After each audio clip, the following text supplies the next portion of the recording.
Nine Princes in Amber was written by Roger Zelazny and published in 1970. It is the first book in the acclaimed Chronicles of Amber series, which is looked upon as a staple of the new wave of science fiction that dominated the 1960s and 70s. This series has also impacted the works of Neil Gaiman and George R.R. Martin, both of whom have cited the Chronicles of Amber as highly influential on their own writing. The entire Chronicles of Amber series was gifted to me by a friend in one massive volume, and I knew nothing about the series going into it. I started reading it because I was looking for a new book to pick up, and decided that I would just start reading whatever book grabbed me within the first few pages. To my surprise, Nine Princes in Amber hooked me immediately. Note that this review will contain minor spoilers, so if you want to go into Nine Princes in Amber completely blind, I recommend reading the book first and coming back and watching my review. Otherwise, sit back and enjoy my thoughts on Nine Princes in Amber. The story follows Corwin, one of the 9 princes of the mystical world of Amber, who has been exiled from his home and awakes on Earth with no memory of himself or his past. He is then swept off on a quest to return to his home and battle his brothers for the throne of Amber, the mystical city at the heart of all reality. Starting off with the positives, the first thing that comes to mind with this book is just how immediately it hooks the reader with its premise.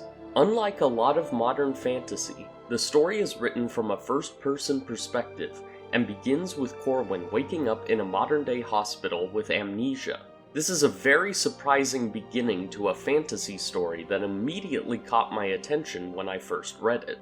While the main character having amnesia can be an annoying trope in a lot of other stories, in this case it serves to keep the reader intrigued as Corwin begins to piece together his memories and learn how he fits into the tangled web of his family. It is a good way to set up the story so that there is a believable reason for the audience to learn all of this information about the world of Amber.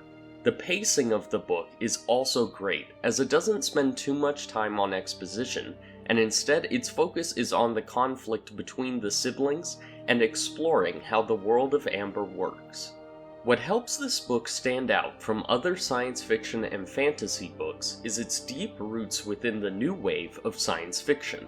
The website TV Tropes describes new wave science fiction as, quote, a rejection of the simplistic action-adventure stories of the Golden Age, in favor of more literary and experimental forms of science fiction and fantasy, with more emphasis on writing and creativity, and less on hard science and, well, plot.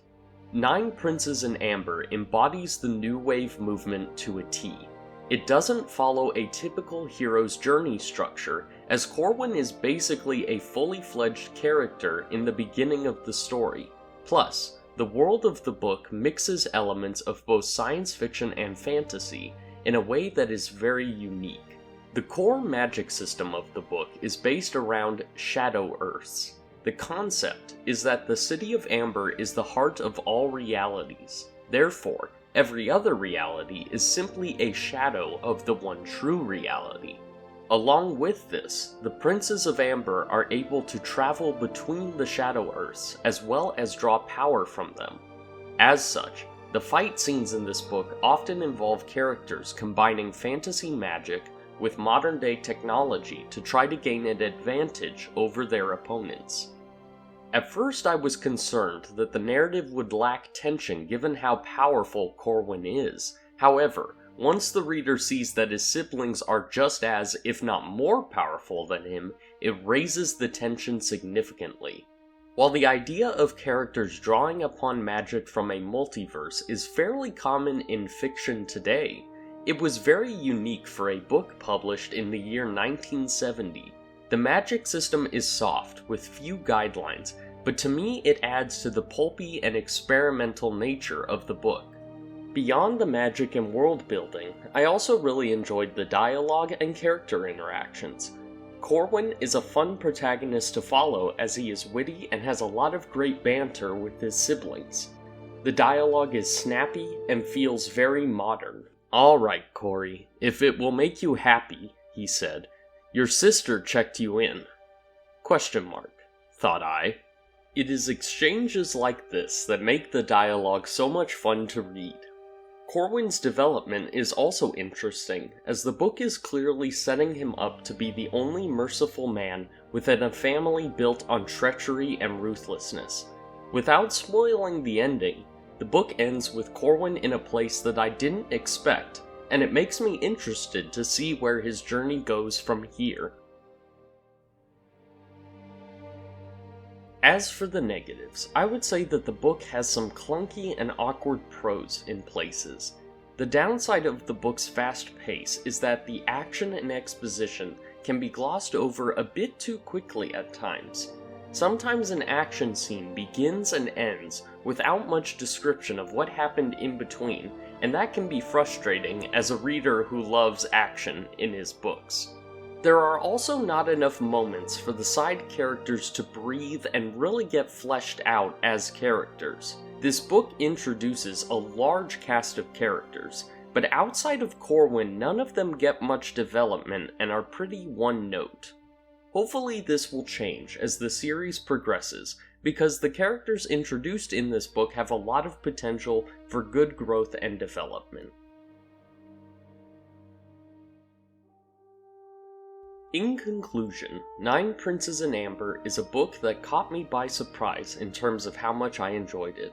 It is fast-paced, witty, experimental, and the height of 70s pulp fantasy. It does suffer from a lack of deep characterization and fleshed-out action at times, however, I still had a lot of fun with it.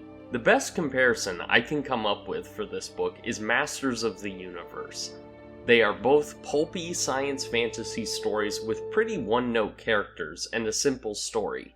However, they both have a certain charm to them that makes them goofy and awesome at the same time.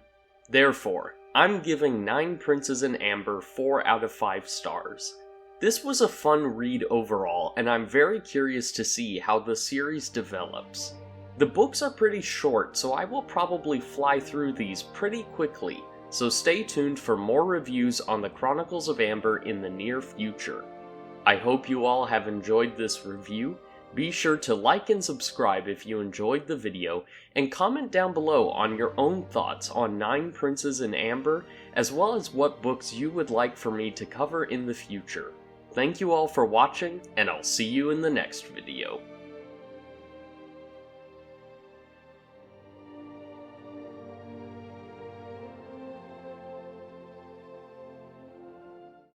I'm only here to capture the traitor I told you about. This traitor, who is he? It isn't a he, it's a she. It is the baby I took from Randor, Princess Adora. What?